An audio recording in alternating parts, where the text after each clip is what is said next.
Pamela is shoveling the walkway for the dog. Quite a bit of snow today, maybe about 6 to 8 inches, I guess. Not the foot we thought we might get. A little bit of snow here. A little bit of snow out there. Got a walkway to the bird feeders so I can feed the birds.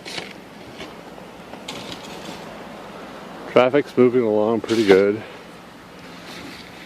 My truck is pretty snowed in though. I gotta go shovel that out. The driveway's been plowed, so that's good. We can get out easy enough. On the other hand, Pam's Mini still has to be shoveled out. But I think all in all, pretty good situation. Certainly not too bad. Not for a little storm. The worst part is it's 13 degrees. It's freezing. Normally when it snows it warms up. This time it didn't warm up. It's a white Christmas.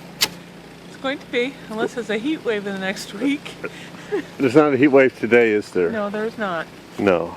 But there is a white Christmas. Anything you want to say to the folks? Hi folks, wish you could enjoy our white Christmas with us. We'd love to have you here. Okay, very good. How's that shoveling going? It's very good. It's not as hard as chainsaw, right? No, it's not cold. It's not ice. It's pretty soft snow. It's not heavy. Nice and fluffy. Yeah, it's so cold it's fluffy snow. Fluffy snow.